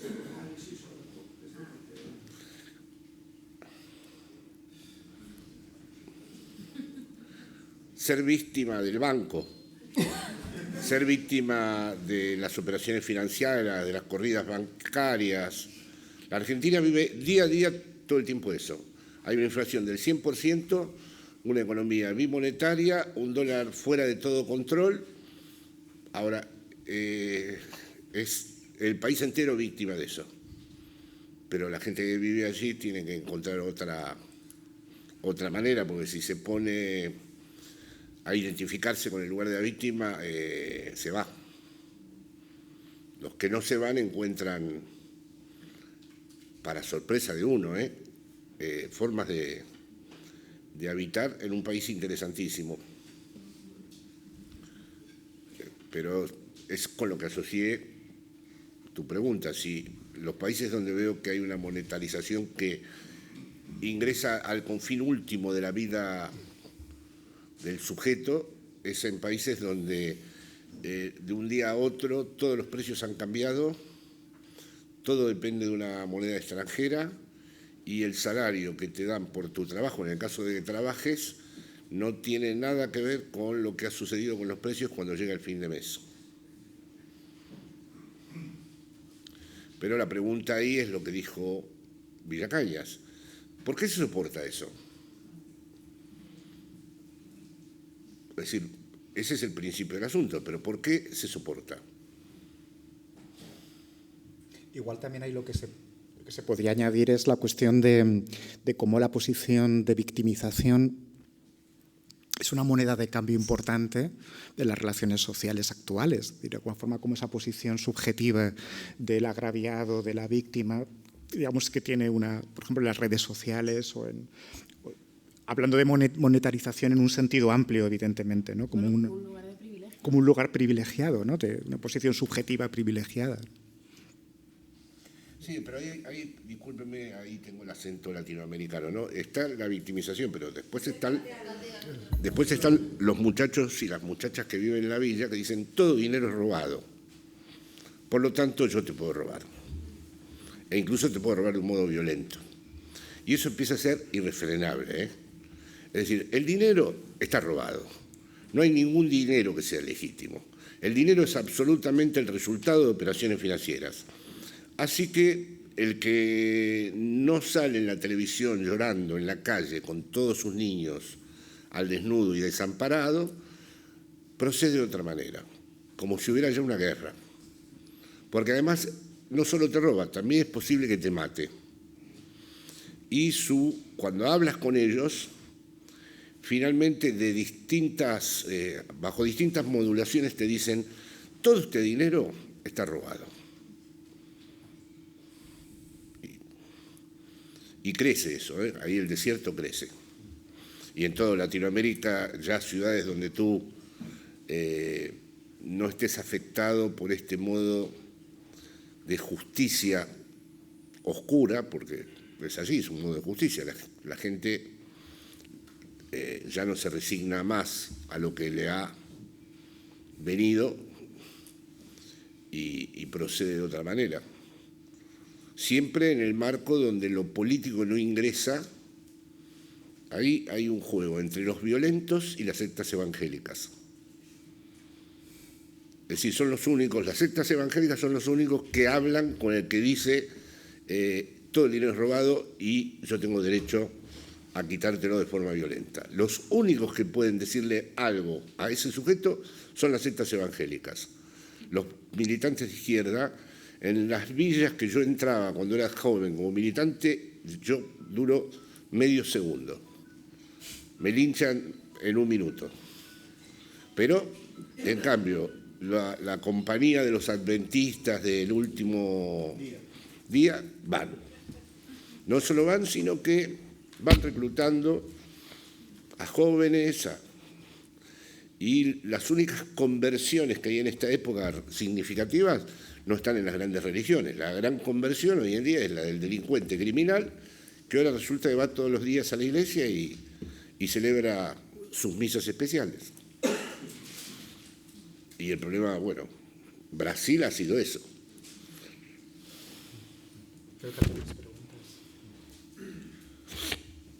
Hola.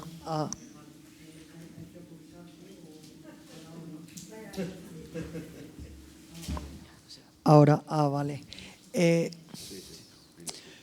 Sobre tu libro me ha interesado, me lo voy a leer y quiero hablar sobre el feminismo. Es que estoy viviendo noticias sobre otro caso de una matanza, por así decirlo, a una mujer en Móstoles. La alcaldesa de Móstoles, Noelia Porsé, hizo un minuto de silencio y le agradezco que haya hecho un minuto de silencio por esta mujer que murió en Móstoles, que en paz descanse, pero es que otra vez están en la calle. La monetización, como bien han dicho, es un cambio de plata por tu vida, porque ahora están diciendo que Vox va a ganar, que ¿qué va a pasar con Vox? Que va a venir y va a legalizar las pistolas, igual que en Estados Unidos con Donald Trump y tal. ¿Qué va a pasar si legalizan las pistolas? Pues que van a matar a muchas mujeres, cosa que no me parece bien. Van a quitar el Ministerio de Igualdad, cosa que no me parece bien, y van a echar a Irene Montero y a todo el Ministerio de Igualdad a la calle, cosa que no me parece bien. Y es que estoy viendo más casos de matanzas a la mujer. El otro día conocí a uno que intentaba ligar con unas chicas, unas conocidas mías, diciendo que tenía un descapotable, una limusina, y yo le dije, mira, tú puedes tener mucha plata, mucho dinero, descapotable, limusina, puedes vivir en un chalet privado y me parece genial, pero yo sé hacer las tareas domésticas, planchar, fregar, y me respondió, tú lo que eres un maricón, eres un nenaza y lo que estás haciendo son trabajo de mujeres y tú no me tienes que dar clases. Y él, cuando se independice, que me hable a mí cuando esté llorando, porque si va así por la vida no va a conseguir nada y va presumiendo. Y estoy viendo más machismo en esta vida y injustamente ahora con los presupuestos, la subida de presupuestos, como tú has dicho, la plata, ahora los precios están por las nubes, la gente te roba. Y yo no quiero que esto sea como en Latinoamérica, que por tu salud... un poquito más breves la pregunta, porque hay muchas más, vale, más palabras. Quería resumir que yo no quiero que sea como en Latinoamérica, España, que por la salud tengas que pagar por tu vida y esto, nada más. Sí. Bueno, muy bien.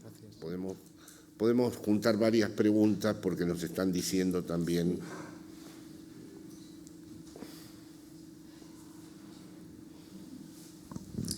Hola, ¿qué tal? Bueno, no sé muy bien exactamente cómo va a ser la pregunta. Vamos a ver, en un capítulo de la serie de Los Simpson, que parece que Homer Simpson se está muriendo, llama a su hijo y le dice que le va a decir las dos cosas fundamentales de esta vida. La primera de todas, no te olvides nunca de estas dos frases para que la vida te vaya bien, hijo. La primera es, muy buena idea, jefe. Y la segunda es, estaba así cuando yo llegué. A mí me parece unos consejos súper inteligentes, súper pertinentes a decir ahora. Antes decía Jorge que, bueno, y todos en la mesa y todos nos lo preguntamos, que ¿por qué la gente no se levanta, ¿no? Si realmente estamos en un régimen de opresión y el capitalismo parece que tiene esa varita mágica de, por una parte, estar oprimiendo, pero por otra parte, dejarte libertad total, ¿no? Yo tengo la sensación que donde llega la palabra, llega también el cálculo. Entonces, esta actitud intelectual generalmente de hay que fomentar las partes oscuras, lo indeterminado, me parece muy bien, pero como actitud de resistencia. Pero en realidad el mundo hacia lo que va es hacia lo calculable, a convertir todo en calculable. Y creo que es un devenir imparable. En ese sentido, lo que quería yo ver es, ¿se puede reflexionar sobre eso de manera positiva o solamente ver ahí, digamos, una tendencia apocalíptica a la que hay que sistemáticamente resistirse a pesar de saber que eso es imparable?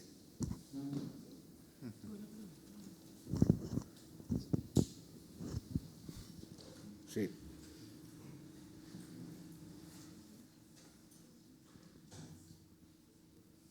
Sí, buenas tardes. Bien, bueno, creo que mi pregunta va un poco en la dirección contraria de la última.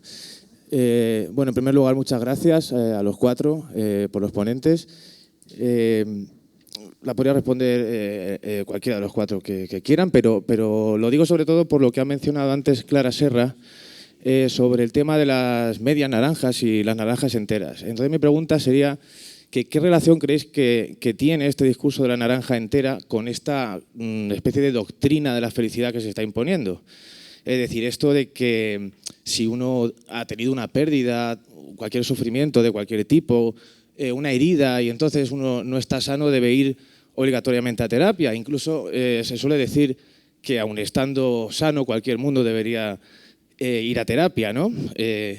Sí, ¿qué relación tendría el discurso de la naranja entera con la doctrina de la felicidad o esta dictadura del pensamiento positivo en el que no hay lugar pues ni para el aburrimiento ni la tristeza? Muchas gracias.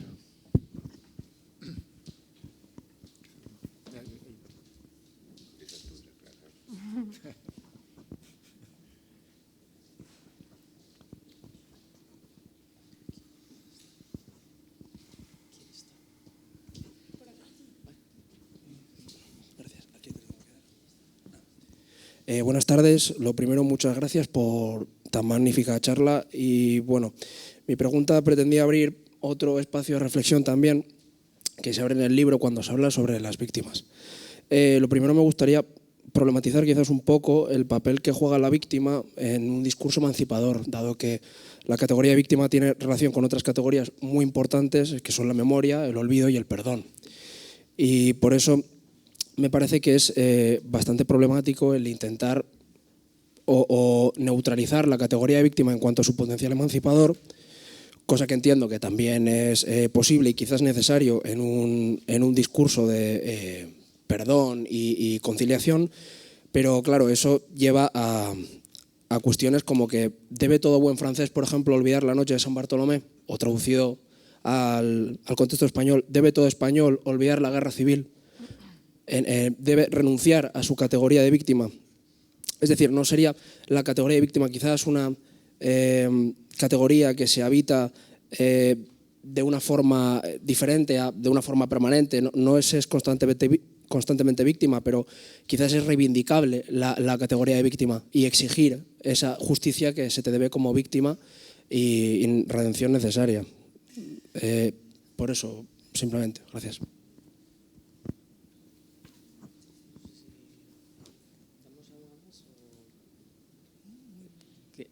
Preguntar a los ponentes si tenemos tiempo para más o alguna pregunta más.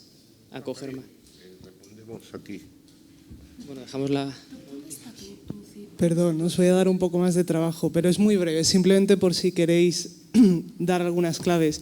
Yo quería preguntaros desde dónde creéis que sería posible articular un discurso psicoanalítico de la salud mental que sea capaz de combatir pues la hegemonía conductivista en la que vivimos, porque habéis hablado de anglosajones, de neoliberalismo, de miradas masculinas, y si tenéis alguna idea de esto, pues es muy útil, la verdad.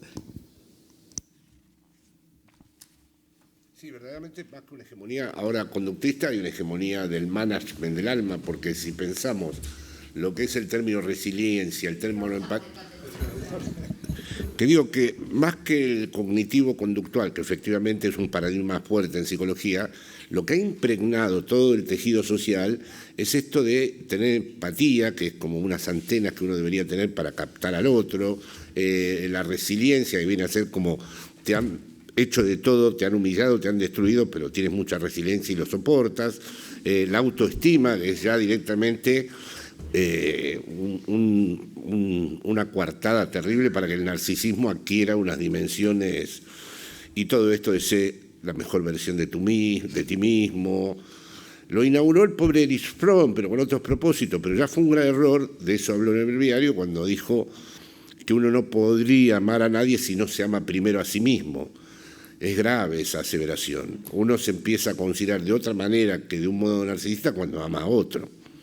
Y cuando pierde ese amor hacia el otro es cuando verdaderamente también siente algo distinto a esto de amarse a uno mismo. Pero bueno, ha triunfado esta línea del yo como una mercancía a la que hay que entrenar y ponerla a punto en las lógicas del rendimiento diverso. Eso lo veo más. El conductismo fue una plataforma de eso, pero yo creo que hay una ideología psicológica que invade toda la... Y con respecto a la victimización, yo no creo que sea incompatible. Yo, por ejemplo, en la época en que era agregado cultural, acompañé a una señora que había sido sobreviviente de uno de los campos de concentración a dar su testimonio por videoconferencia. Relató cuidadosamente todo lo que había padecido en el campo de concentración, cosa que además me dejó a mí sobrecogido. Y una vez que terminó esto, volví a Granada con su compañero y le dije, pero qué sorprendente que después de este relato, porque yo mismo estaba muy impresionado, y me dijo, sí, pero es que no me van a matar 2 veces. Ya eso sucedió en la ESMA, en el campo de concentración.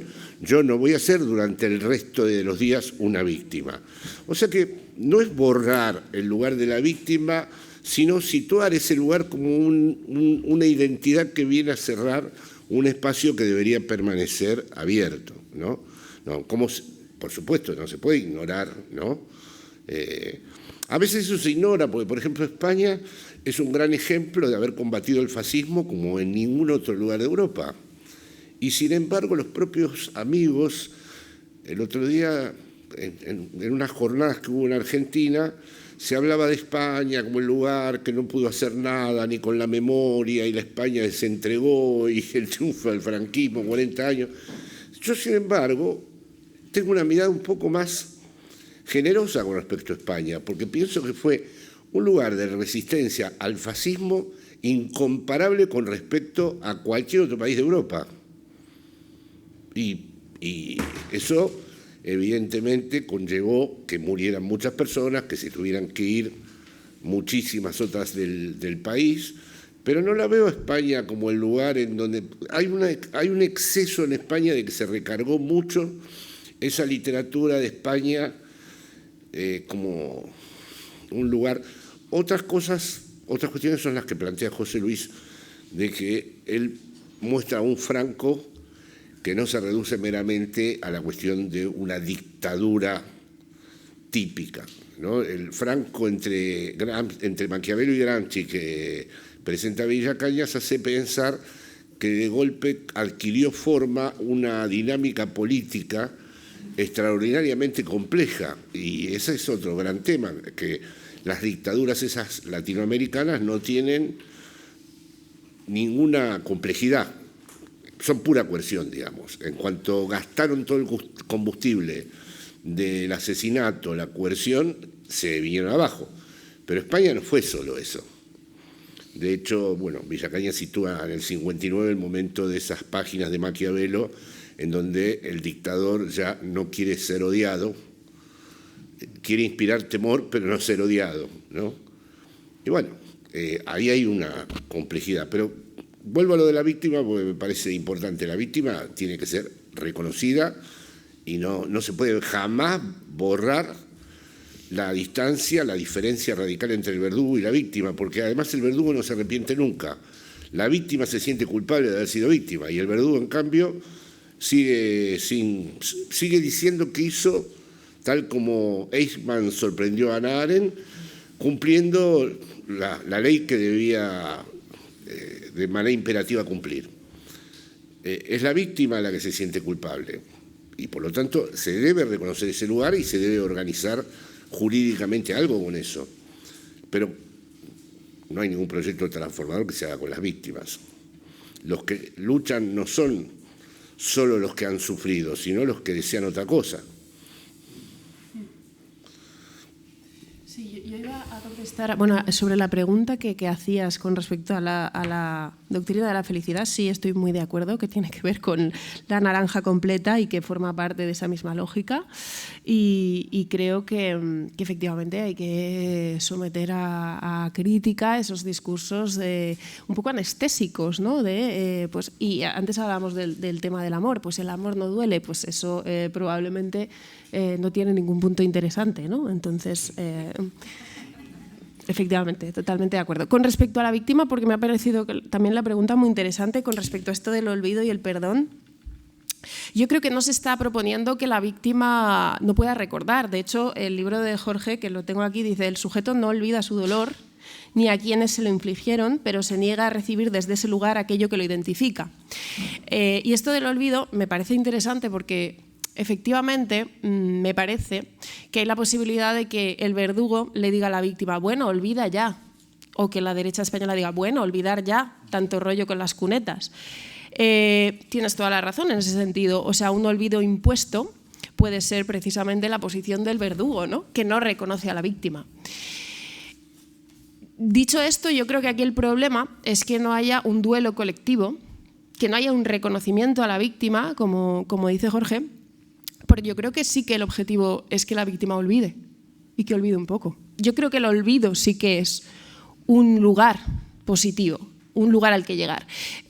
Nietzsche tiene muchas apelaciones al olvido, creo que es en la genealogía de la moral, ¿no? Cuando contrapone como el resentimiento al olvido, y el olvido como la ligereza, ¿no? Lo positivo contrario a esa moral del esclavo resentido, ¿no? Y es verdad que puede haber una crítica, yo creo que por ejemplo a Estados del Agravio, que tú lo has prologado, Germán, se le ha hecho en parte una crítica a esa apelación también de Wendy Brown al olvido frente al victimismo y frente al resentimiento. Yo creo que hay que afinar aquí.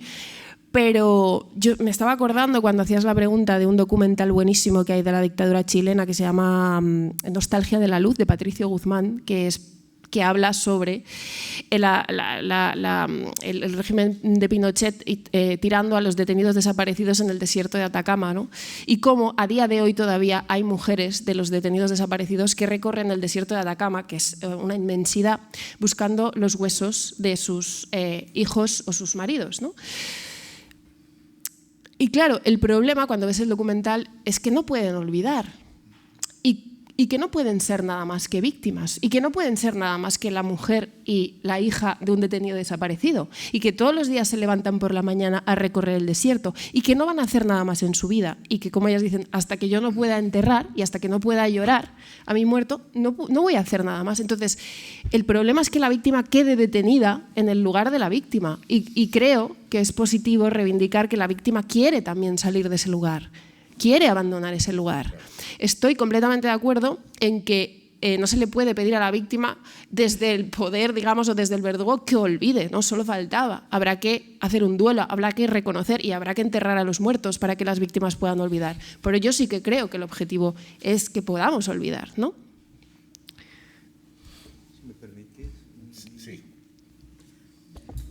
Sí, este es un problema verdaderamente fundamental, ¿no? Yo creo que aquí podemos usar el psicoanálisis de un modo bastante literal y decir que solo se olvida lo que se recuerda bien, ¿no? Si no hay un proceso de recuerdo bien, no se va a olvidar, ¿no? Ahora, en el caso español, que es un caso que nos produce un sufrimiento moral especial, ¿no? Es que desde muy pronto se establece una consigna que yo creo que es una consigna en cierto modo diabólica, ¿no? Una consigna sutil, ¿no? Porque, como yo digo a veces, la derecha española es muy brutal, pero muy lista. Hay dos cosas, ¿no? Y es que rápidamente se impone la consigna de que hay que olvidar la guerra, pero no la victoria. Hay que olvidar la guerra, pero no la victoria, ¿no? Claro, esto fue el intento de producir una ocupación del espacio de la moralidad, ¿no? Si tú no olvidas la guerra, eres un belicista, eres alguien que impugna la convivencia, eres alguien que efectivamente tienes afán de revancha, resentimiento, etcétera, ¿no? Pero yo creo que la derecha española se ha percibido de que tiene una posición de ventaja cuando impide que las víctimas olviden, porque de esa manera permanentemente muestran la potencia de acusación de que son resentidas, ¿no? Y por lo tanto está en una posición de inferioridad moral, ¿no? Y esto me parece que no dejar ningún espacio, ¿no? Justo por tu propio interés político, por tu propia propaganda, no dejar un espacio para que sane una herida, porque prefieres un país herido, porque te mueves mejor en un país herido, porque vences mejor a un país herido, ¿no? Esto me parece de una, lo debo decir con sinceridad, una monstruosidad moral, que es desgraciadamente está muy extendida, ¿no?, entre nosotros, ¿no? ¿Qué solución hay para eso, José Luis? Yo creo que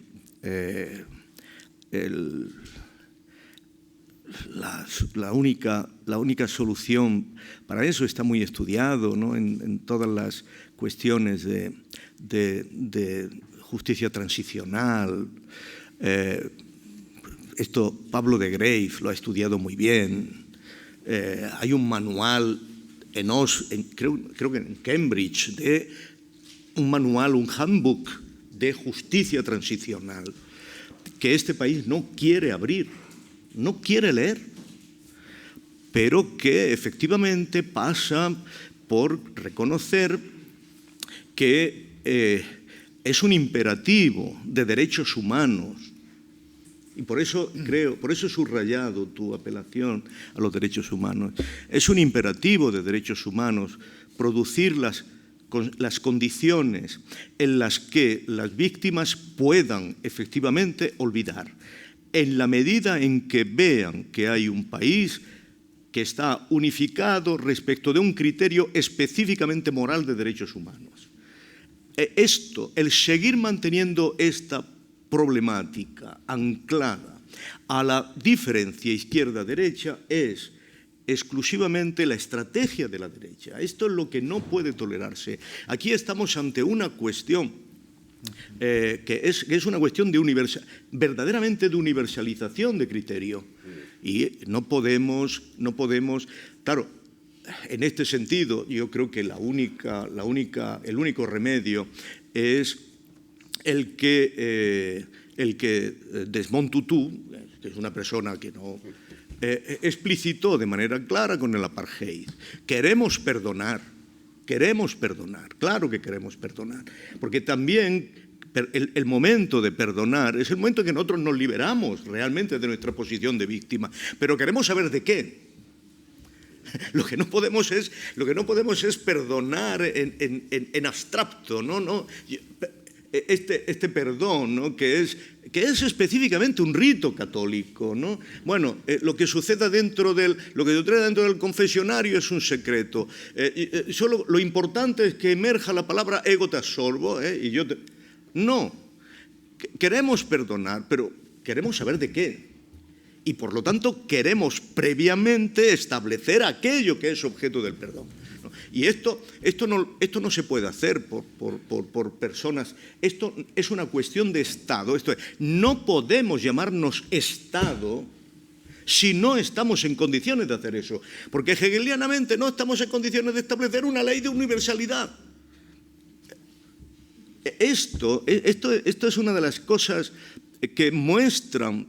Pero esto es puro machismo de Estado, es igual. Esto es una de las formas que muestran la falla sobre la que está construido el Estado español, que no está en condiciones de establecer una universalidad. Esto es, no está en condiciones de ponerle fin a la sospecha de que es un Estado de parte.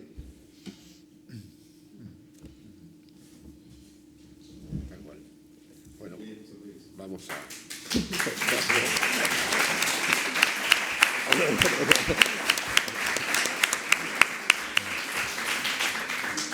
Lo he invitado a comer hoy, ¿eh?